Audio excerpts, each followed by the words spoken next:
feeling good. Make the most of your business card with Vistaprint. I'm feeling good. 500 standard cards start at just $9.99 with code BC now.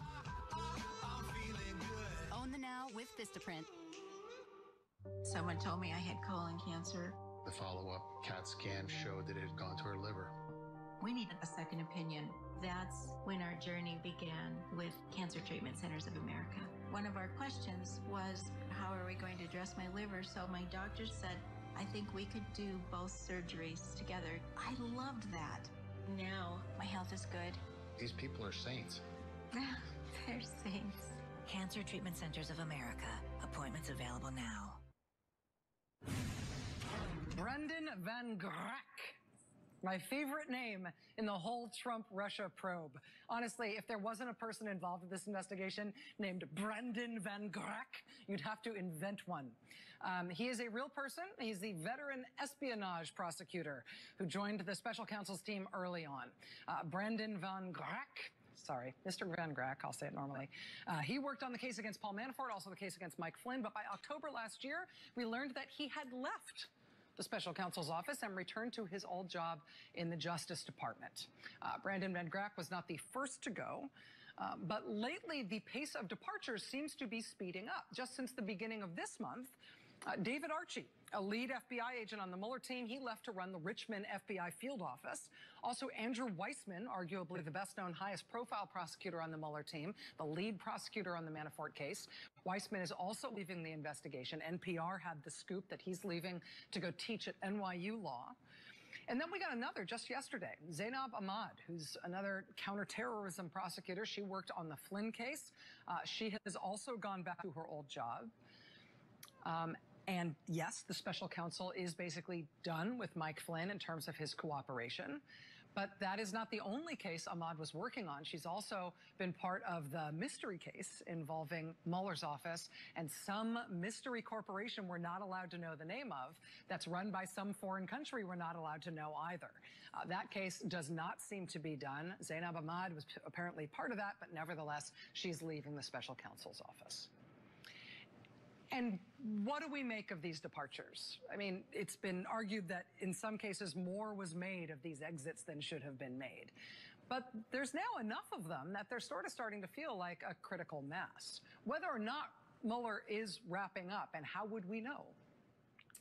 It's also seeming relevant that the Mueller team is starting in some important ways to show their work to the public. Today we got these hundreds of pages related to the Michael Cohen case that were just unsealed by the court. What does that tell us about how they have been approaching this work thus far, where they might be in the course of their work? And specifically, are we right to look at the stuff that was released today and that's being released in other parts of these investigations? Are we right to look at the stuff that's being made public now and to check the stuff that's still redacted as a sort of key into what's ongoing and what's still pending in terms of future prosecutions or existing prosecutions that the public don't know about yet? Joining us now is Chuck Rosenberg. He's a former U.S. attorney in the Eastern District of Virginia, former senior FBI and Justice Department official. Chuck, it's great to see you. Thanks for being here. Oh, my pleasure. Thank you for having me. Let me ask you about that last question first. I am self-conscious about the fact that I'm reading a lot into the redactions, that when prosecutors tell the judge or when judges explain that some stuff needs to be kept from the public and it needs to be held behind those black boxes or conducted under seal because it relates to ongoing investigations and uncharged people, my layman's eye reads that as something that is intriguing, that there might be additional prosecutions, there might be live cases that we don't know about that explain why that stuff is being held from the public. Is that a fair supposition? Absolutely. I mean, I read it the same way, Rachel. Those redactions, the 18 pages, are significant. Now, it doesn't mean the Mueller team is going to handle that prosecution, but it's one Justice Department and one FBI, and somebody's going to handle that prosecution going forward. So I think you're reading it correctly. As you see these announcements that we've had over time, and also there's been a few of them recently with some of the prosecutors who were detailed to Mueller's team leaving to go back to other parts of the Justice Department. I think Brendan Van Grack is going to be running a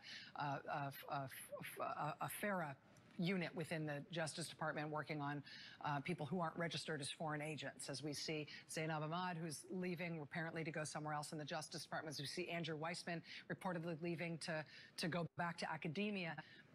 Does that give you the sense that things are changing fundamentally at the special counsel's office, that things are wrapping up, that they may be handing off any related stuff to non-special counsel prosecutors?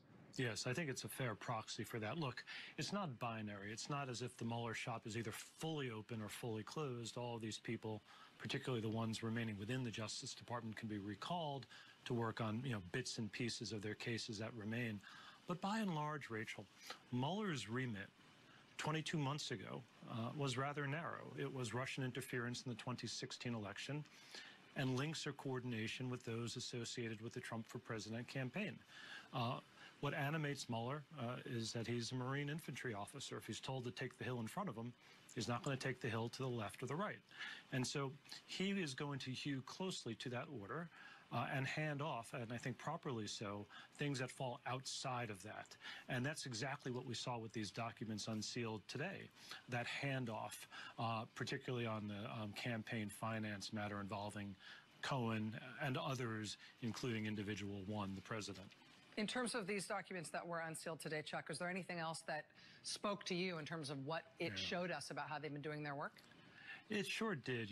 I was really struck by the level of professionalism, the diligence. Remember, in order to get a search warrant, you need to show probable cause. That standard comes right out of the Fourth Amendment.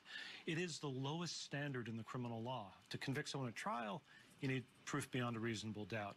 At a detention hearing, you need a moderately high standard of clear and convincing evidence. For a search warrant, you only, and I say that sort of in quotes, you only need probable cause. And yet you see hundreds and hundreds of pages documenting their investigation and establishing their probable cause.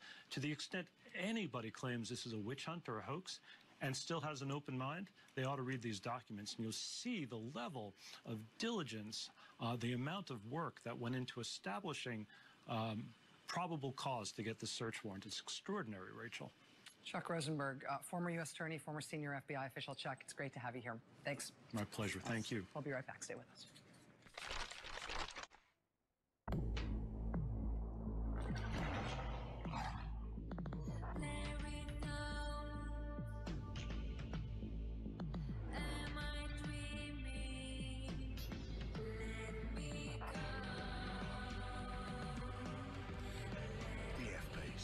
SUV with the heart of a Jaguar. For great offers, visit your Jaguar retailer during the Impeccable Timing sales event.